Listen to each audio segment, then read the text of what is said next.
music. அப்பவும் இப்பவும் எப்பவும் சென்னை சில்க்ஸ். அதிரடி கலெக்ஷன், சரவெடி செலிப்ரேஷன். அனைவருக்கும் வணக்கம். நான் நந்தினி. சென்னையில் தங்கம் விலை அக்டோபர் 13ஆம் தேதியான இன்னைக்கு வாரத்தோட முதல் நாள். தங்கம் விலை சவரனுக்கு 200 ரூபாய் உயர்ந்து ஒரு சவரன் 92,200 ரூபாய்க்கும் 1 கிராம் 11,525 ரூபாய்க்கும் விற்பனையாகுது. கடந்த சில தினங்களாகவே பார்த்தீங்கன்னா ஒரே நாளில் 2 முறை கூட தங்கம் விலை உயர்ந்திருக்கு. ஒரு முறை உயர்ந்திருக்கு, ஒரு முறை குறையிறது அப்படின்னு மாறி மாறி தங்கம் விலை போயிட்டுருக்கு. இப்போ இந்த தீபாவளிக்கு பார்த்தீங்கன்னா சவரன் 90லேருந்து ஒரு 95,000 நெருங்கும் அப்படின்னு கணிச்சிருக்காங்க. சரி, உலக அளவில் தங்கம் விலை இப்படி உயர்வதற்கு அமெரிக்கா, ட்ரம்ப் தான் காரணமா அப்படின்னா இந்த லிஸ்ட்டில் சீனாவும் முதல் ஆளாக இருக்காங்க. அமெரிக்கா, சீனா இந்த நாடுகளால் எப்படி தங்கம் விலை உயருது, எதனால் உயருது அப்படிங்கிறத பற்றி நாம் இப்போ விரிவாக பார்க்கலாம். அதற்கு முன்பாக உலக அளவில் எந்தெந்த நாடுகள் அதிக தங்கம் கையிருப்பு வச்சுருக்காங்க, எதுக்காக வச்சுருக்காங்க அப்படிங்கிறத பற்றியும் நாம் இப்போ விரிவாக பார்க்கலாம். சர்வதேச அளவில் பெரிய ஆயுதங்கள், அணு ஆயுதங்களை வச்சிருக்கக்கூடிய நாடுகளை விட தங்கத்தை அதிக அளவில் சேமித்து வைத்திருக்கக்கூடிய நாடுகள் தான் உலக அரசியலையே கட்டுப்படுத்துவாங்க அப்படின்னு சொல்கிறாங்க உலக அரசியல் வல்லுநர்கள். அதன்படி அமெரிக்கா தான் முதல் இடத்துல இருக்காங்க. அதனால தான் அமெரிக்காவில் ஏற்படுற சிறிய மாற்றம் கூட தங்கம் விலையை பாதிக்குது. அமெரிக்காவே ஒரு பணக்கார நாடு தான். அவங்களும் ஏன் தங்கத்தை வாங்கி வச்சுக்கிட்டு இருக்கிறாங்க அப்படின்னா கோல்டு தான் சேஃபான இன்வெஸ்ட்மெண்ட். போர்கள், இன்ஃப்ளேஷன், ஃபினான்ஷியல் கிரைசஸ் அப்படின்னு வந்தாலும் கூட பேப்பர் மணியை விட தங்கம் தான் பாதுகாப்பானது. அமெரிக்க டாலர் மதிப்பு குறைஞ்சாலும் தங்கம் தான் கை கொடுக்கும். அதனால தான் அமெரிக்காவே தங்கத்தை தொடர்ந்து சேர்த்து வச்சுக்கிட்டு இருக்கு. தங்க இருப்பில் அமெரிக்கா 8,133.46 டன் தங்கத்தோடு மற்ற நாடுகளை விட முன்னணியில் இருக்கு. இந்த எண்ணிக்கை பார்த்தீங்கன்னா பல வருஷமாக மாறாமையே அப்படியே வச்சுட்டு இருக்காங்க. பெரும்பாலும் கென்டக்கியில் இருக்கிற ஃபோர்ட் நாக்ஸ் மற்றும் நியூயார்க் ஃபெடரல் ரிசர்வ் பேங்க் இந்த இடங்களில் தான் அமெரிக்கா தன்னுடைய தங்கத்தை ரொம்ப பாதுகாப்பாக ரிசர்வ் பண்ணி வச்சுருக்காங்க. அமெரிக்க கருவூலத்தோட கோல்டு ரிசர்வ் மதிப்பு $1 ட்ரில்லியன் தாண்டிடுச்சு. ஃபோர்ட் நாக்ஸ் கருவூலத்தில் மட்டும் 400 டன் தங்கத்தை அமெரிக்கா சேமித்து வச்சிருக்கு. இந்த ஆண்டு தங்கத்தோட விலை பார்த்தீங்கன்னா 45% மேலே உயர்ந்து 1 அவுன்ஸ் $4,000 உயர்ந்துள்ளது. இதன் விளைவாக அமெரிக்க அரசாங்கத்தோட அந்த தங்க ரிசர்வ் மதிப்பு பார்த்தீங்கன்னா இதுவரைக்கும் இல்லாத ஒரு ரெக்கார்டையே படைச்சிருக்கு. சரி, இப்போது தங்கத்தை அதிகமாக வச்சிருக்கக்கூடிய 12 நாடுகளுடைய லிஸ்ட் அதையும் பார்த்துடலாம். அமெரிக்கா 8,133 டன்கள், ஜெர்மனி 3,353 டன்கள், இட்டலி 2,452 டன்கள், பிரான்ஸ் 2,437 டன்கள், ரஷ்யா 2,330 டன்கள், சீனா 2,260 டன்கள், சுவிட்சர்லாந்து 1,040 டன்கள், ஜப்பான் 846 டன்கள், இந்தியா 800 டன்கள், நெதர்லாந்து 612 டன்கள், துருக்கி 590 டன்கள், தைவான் 423 டன்கள். இப்போது தங்கம் விலை உயர முக்கிய காரணம்னா அமெரிக்க அதிபராக ட்ரம்ப் பதவியேற்றது. அதுபோக உலகத்தில் பல்வேறு போர்களும் நடந்துக்கிட்டு இருக்கு. டாலர் மதிப்பு குறையிறது, அமெரிக்கா விதிக்கக்கூடிய வரிகள், பண வீக்கம், பொருளாதார வளர்ச்சி மந்த நிலை, இதெல்லாம் தான். இடையில் அமெரிக்காவோட ஃபெடரல் ரிசர்வ் வேற வட்டி விகிதத்தை குறைக்கலாம் அப்படிங்கிற ஒரு எதிர்பார்ப்பும் ஏற்பட்டிருக்கு. இந்த காரணங்களால் ஏற்பட்ட ஒரு பிரதிபலிப்பு தான் இந்த தங்கம் விலை உயர்வு அப்படின்னு சொல்லியிருக்காங்க ஆய்வாளர்கள். இன்னொரு புறம் பார்த்தீங்கன்னா உலக அளவில் நிலவக்கூடிய அந்த பொருளாதார நிச்சயமற்ற தன்மை, அதுபோக சீனாவில் அதிகரித்து வரக்கூடிய தங்க தேவை, இதுதான் முக்கியமான காரணம். முதலீட்டாளர்கள் பாதுகாப்பு கருதி அதிக அளவில் தங்கத்தை வாங்கிறது தான் இந்த திடீர் உயர்வுக்கு காரணமாக அமைஞ்சிருக்கு. இப்போது விலை உயர்வால் தங்கம் மீண்டும் ஒரு முறை ஒரு மிகப்பெரிய பாதுகாப்பான முதலீடாகவே மாறியிருக்கு. டாலர் அல்லது பங்கு சந்தைகளில் ஏற்ற இறக்கம் ஏற்படும் போதெல்லாம் மக்கள் பயப்படும் போது அவங்க தங்கத்தின் பக்கம் திரும்புவாங்க. இப்படித்தான் விலை அதிகமாகுது. இந்த இடத்துல தங்கம் விலை உயர்வில் சீனாவுடைய பங்கு குறிப்பிடத்தக்க அளவில் இருக்குது. அது எப்படிங்கிறதையும் பார்க்கலாம். கடந்த ஆண்டிலிருந்து அந்த நாட்டோட மத்திய வங்கி தன்னுடைய தங்க இருப்புகளை தொடர்ந்து அதிகரிச்சிட்டு இருக்காங்க. இதன் மூலமாக அமெரிக்க டாலரை சார்ந்து இருக்கிறத குறைக்க முயற்சி பண்ணுறாங்க. ஏற்கனவே சொன்ன மாதிரி சர்வதேச அளவில் பெரிய ஆயுதங்களையும் அணு ஆயுதங்களையும் வச்சிருக்கக்கூடிய நாடுகளை விட தங்கத்தை அதிக அளவில் வைத்திருக்கக்கூடிய நாடுகள் தான் உலக அரசியல் மற்றும் பொருளாதாரம் ஆகியவற்றை கட்டுப்படுத்துவாங்க அப்படிங்கிற அந்த விஷயத்தை மனதில் வைத்து சீனாவுடைய மத்திய வங்கி தொடர்ந்து தங்கத்தை வாங்கிக்கிட்டு இருக்காங்க. இடையில கொஞ்சமாக தங்கத்தை மார்க்கெட்டில் விற்ற சீனா மறுபடியும் தங்கத்தை வாங்கி குவிக்க ஆரம்பிச்சிட்டாங்க. சீனாவோட மத்திய வங்கி கடந்த மே மாதத்தில் மட்டும் தங்களுடைய கோல்டு ரிசர்வை பல மடங்கு அதிகரித்ததா தகவல் வெளியிட்டாங்க. இந்த நடவடிக்கை தங்கத்தின் மீதான சீனாவுடைய இன்ட்ரெஸ்ட் எந்த அளவுக்கு அதிகமாக இருக்குது அப்படிங்கிறத நல்லாவே வெளிப்படுத்துது. அவங்க தங்கத்தோடைய இருப்பு அதிகரிக்கிறது அப்படிங்கிறது உலக பொருளாதாரத்தில் சீனாவுடைய செல்வாக்கை அதிகரிக்குது. அதோடு சர்வதேச அளவில் தங்கத்தோடைய விலை உயர்வதற்கும் காரணமாக அமைஞ்சிடுது. சீனா தங்கம் வாங்குறதுனால தேவை அதிகரித்து அதனுடைய விலை உயர்கிறது. வேர்ல்ட் கோல்டு கவுன்சிலோட சீனியர் அனலிஸ்ட் கிருஷன் கோபால் என்ன சொல்லியிருக்காருன்னா, கடந்த மே மாதத்தில் மட்டும் சீனா கிட்டத்தட்ட 2 டன் தங்கத்தை வாங்கியிருக்காங்களாம்.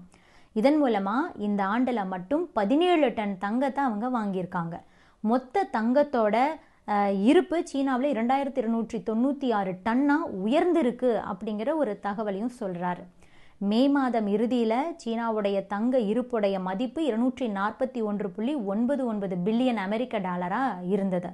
அதுவே ஏப்ரல் மாத இறுதியில் 243.59 பில்லியன் டாலர்களாக இருந்தது. இதுவே ஏப்ரல் மாதத்தில் தங்கத்துடைய விலை உயர்ந்ததுனால கையிருப்புகளுடைய மதிப்பும் அதிகரிச்சது. முன்னதாக சீன மக்கள் வங்கி 18 மாதங்கள் தொடர்ந்து விடாமல் தங்கம் வாங்கினாங்க. அதுக்கப்புறம் ஒரு 6 மாதம் கொள்முதல் பண்ணுறதை அப்படியே நிறுத்திட்டாங்க. ஆனால் எப்போ யூஎஸில் பிரசிடெண்ட்டாக ட்ரம்ப் வந்தாரோ, அவர் வெற்றி பெற்ற பிறகு நவம்பர் மாதத்திலிருந்து மறுபடியும் தங்கத்தை வாங்க ஆரம்பிச்சிட்டாங்க.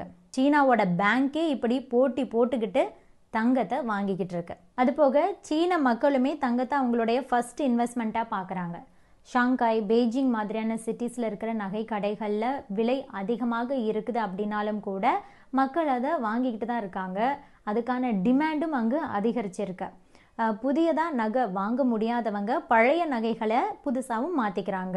ஆக உலக அளவிலேயே தங்கத்தோட தேவை அதிகமாக தான் இருக்குது அப்படிங்கிறத சீனாவும் கணிச்சிருக்கு. இதனாலேயே சீனாவை சேர்ந்த கோல்டு மைனிங் கம்பெனிஸோட ஷேர்ஸும் பார்த்தீங்கன்னா அவங்களுடைய விலையும் கணிசமான அளவு அதிகரிச்சிருக்கு. சீனாவோட சுரங்கங்கள் இதனால் தங்கத்தை அதிகமாக வேகமாக வெட்டி எடுத்துக்கிட்டு இருக்காங்களாம். உலகத்திலேயே தங்கத்தை அதிகமாக பயன்படுத்தக்கூடிய நாடான சீனா எப்படியாவது அமெரிக்க டாலரை சார்ந்திருக்கிறத கொஞ்சம் கொஞ்சமாக குறைச்சிக்கணும் அப்படிங்கிறதுக்காக தங்கத்துக்கு முன்னுரிமை கொடுக்க ஆரம்பிச்சிட்டாங்க. இதுக்காகவே பல நடவடிக்கைகளையும் மேற்கொண்டு வருது. குறிப்பாக கோல்டு இம்போர்ட் மற்றும் எக்ஸ்போர்ட்டுக்கான லைசன்ஸ் எல்லாம் கொடுக்கறதுக்கான விதிமுறைகளை ரொம்பவே தளர்த்தியிருக்காங்க. இது தொடர்பான ஒரு டிராஃப்டையும் கூட அங்கே இருக்கக்கூடிய பீப்புள்ஸ் பேங்க் ஆஃப் சைனா வெளியிட்டிருக்கு. அது என்னன்னா, அந்த டிராஃப்ட் மூலமாக ரொம்ப எளிமையாக தங்கத்தை வாங்க முடியும். அதை நகைகளாக மாற்றி எளிதாக சேலும் பண்ண முடியும். இப்போ ப்ரப்போஸ் பண்ணப்பட்டிருக்கிற அந்த டிராஃப்டின் படி பார்த்தீங்கன்னா தங்கத்தை நாட்டுக்குள்ளே கொண்டுட்டு வர்றதையும் வெளியே கொண்டுட்டு போகிறதையும் ரொம்பவே எளிதாக்குது. இதன் மூலமாக தங்கம் தொடர்பான பிஸ்னஸை அவங்க ரொம்பவே ஈஸியாக்குறாங்க. ஆக அந்த வரைவு திட்டத்தில் குயிக்கர் அப்ரூவல் சிஸ்டமாக இருக்கிற மல்டி யூஸ் பர்மிட்ஸை ரொம்ப எளிமையாக்கியிருக்காங்க. இதன் மூலமாக துறைமுகங்களுடைய எண்ணிக்கையை அதிகரிக்கிறதுக்கு சீனா ப்ரப்போஸ் பண்ணியிருக்கு. அதாவது ஒரு குறிப்பிட்ட துறைமுகம் வழியாக தான் தங்கம் உள்ளே வரணும், வெளியே போகணும் அப்படின்னு தான் வச்சுருப்பாங்க இல்லையா. அந்த போர்ட்டுகளுடைய எண்ணிக்கையை இப்போது சீனா அதிகரிக்க போகுது இந்த ப்ரப்போசலின் படி. அதுபோக தங்கம் உள்ளே வர்றதுக்கும் வெளியே போகிறதுக்கும் அப்ரூவல் தருவாங்க இல்லையா, அந்த அனுமதி சீட்டுகளுடைய கால அளவு வேலிடிட்டியை 9 மாதங்களாக நீட்டிக்கிறதுக்கும் ஒரு சீட்டை எவ்வளவு முறை பயன்படுத்தலாம் அப்படிங்கிறதுக்கான அந்த லிமிட்ஸையும் கூட நீக்கிறதுக்கு சீன மத்திய வங்கி முடிவு பண்ணியிருக்காங்களாம். இதனால் ஒவ்வொரு முறையும் அனுமதி வாங்க வேண்டிய அவசியம் இருக்காது. இந்த நடவடிக்கை அப்படிங்கிறது 2016ஆம் ஆண்டு அந்த பீப்புள் பேங்க் ஆஃப் சைனா எடுத்த முயற்சியுடைய ஒரு தொடர்ச்சி தான். அப்போது எல்லை தாண்டிய தங்க வர்த்தகத்தை எளிமையாக்கணும் அப்படிங்கிறதுக்கான டாக்குமெண்ட் பணிகளையெல்லாம் குறைச்சி இறக்குமதியை விரைவுபடுத்துறதுக்கு சீனா பல நடவடிக்கைகளையும் மேற்கொண்டாங்க. சீனாவோட மத்திய வங்கி தொடர்ந்து தன்னுடைய கோல்டு ரிசர்வை அதிகரிச்சுக்கிட்டே இருக்கு. கடந்த ஆகஸ்ட் மாதத்தோட சேர்த்து தொடர்ந்து 10வது மாதமாக தங்கத்தை வாங்கி குவிச்சுக்கிட்டு இருக்கிறாங்க. அதே நேரத்தில் அங்கே இருக்கக்கூடிய மக்களே இன்வெஸ்ட்மெண்ட் கோல்டு பார்ஸ்லையும் காயின்ஸ்லையும் அதிகமாக கான்சென்ட்ரேட் பண்ணுறாங்க. ஸோ அதுக்கான டிமாண்டும் அங்கே அதிகமாக இருக்குது. சீனாவில் இருக்கிற மக்களும் தங்கத்தை அதிகமாக வாங்குறாங்க, அந்த அரசாங்கமும் சேர்த்து தங்கத்தை வாங்கி வச்சுக்கிட்டு இருக்கு. ஆக நாடுகளுடைய மத்திய வங்கிகள் அதிகமாக தங்கத்தை கொள்முதல் பண்ணுறது, உலகளவில் இருக்கிற அந்த புவிசார் பதட்டங்கள், அதுபோக அமெரிக்க வட்டி விகித குறைப்பு பற்றிய எதிர்பார்ப்புகள், இந்த காரணங்களால தான் இந்த ஆண்டு தங்கத்தோட விலை சுமார் 40% உயர்ந்திருக்குன்னு சொல்லிட்டு ப்ளூம்பர்க் செய்தியாக வெளியிட்டிருக்காங்க. ஒரு நாடு தங்கத்தை அதிகமாக வாங்குறதுக்கு முக்கிய காரணம்னா டாலரை சார்ந்து இருக்கிறத குறைக்கணும். ஒரு நாட்டுக்கிட்ட அதிக தங்கம் இருந்ததுன்னா அதை விற்று மற்ற நாணயங்களை அவங்க வாங்கலாம், அல்லது தங்களோட பணத்தை ஆதரிக்கிறதுக்கு அந்த தங்கத்தை பயன்படுத்தலாம். நாட்டோட ட்ரேட் மற்றும் ஃபினான்ஷியல் ஸ்டெபிலிட்டிக்கும் அமெரிக்க டாலரை நம்பி இருக்க வேண்டிய அவசியம் கிடையாது. மொத்தத்தில் தங்கம் அப்படிங்கிறது யூனிவர்சலாக அக்செப்ட் பண்ணப்பட்ட ஒரு பேக்கப் மணி மாதிரி தான். கோல்டு ஒரு சேஃபான இன்வெஸ்ட்மெண்ட்.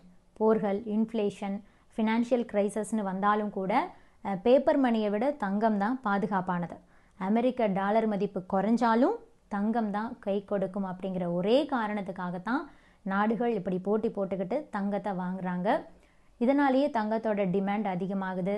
அதுபோக உலக அரசியலில் இருக்கிற மற்ற பதட்டங்களெல்லாம் சேரும்போது டாலரோட மதிப்பு குறையிறதுனாலையும் பணத்தோட மதிப்பு குறையிறதுனாலையும் அதன் மேல் மக்கள் நம்பிக்கை வைக்காமல் தங்கத்தையே ஒரு சேஃபான இன்வெஸ்ட்மெண்ட்டாக கருதி வாங்குறதுனால தான் தங்கத்தோட விலை இப்போது அதிகரிச்சுக்கிட்டே இருக்கு. பொருளாதார நிபுணர் ஆனந்த் சீனிவாசன் கூட சொல்லியிருப்பார், அமெரிக்க மத்திய வங்கி வட்டி விகிதத்தை படு வேகமாக அதிகரித்தால் மட்டுமே தங்கம் விலை குறையும். ஆனால் அப்படி வட்டி விகிதத்தை உயர்த்தினால் அமெரிக்க பொருளாதாரம் மிக மோசமாக பாதிக்கப்படும். தற்போதுள்ள சூழலில் எந்த ஒரு அமெரிக்க அதிபரும் வட்டி விகிதத்தை அதிகரிக்க விட மாட்டார். சொல்லப்போனால் ட்ரம்ப் வட்டி விகிதத்தை குறைக்கவே சொல்கிறார். ட்ரம்ப் இருக்கும் வரை தங்கம் விலை உயரவே செய்யும். வரும் காலத்தில் அமெரிக்க மத்திய வங்கி வட்டி விகிதத்தை குறைத்தால் நிச்சயம் தங்கம் விலை உயரும். என்னை பார்க்கும் நபர்கள் எல்லாம் தங்கத்தை இப்போது வாங்கலாமா என்று கேட்கிறார்கள். நான் எல்லோருக்கும் சொல்வது ஒன்றுதான், உங்களிடம் தங்கமே இல்லை என்றால் வாங்குங்கள். ஏற்கனவே இருக்கிறது என்றால் அதை வைத்துக்கொண்டு சந்தோஷமாக இருங்கள். கொஞ்சம் கொஞ்சமாக தங்கத்தை வாங்குங்கள். ஏனென்றால் தங்கம் விலை என்னவாகும் என்று நமக்கு தெரியாது. அதற்காக நான் தங்கம் விலை குறைகிறது என்று சொல்லிவிட்டதாக நினைக்க வேண்டாம். தங்கம் விலை குறைவதற்கு எந்த ஒரு அறிகுறியும் இல்லை என்பதே உண்மை. தங்கத்தில் மிக நீண்ட காலம் முதலீடு செய்தவர்கள் லாபத்தை வெளியே எடுக்க தங்கத்தை விற்றால் மட்டுமே அது கொஞ்சம் குறையும்.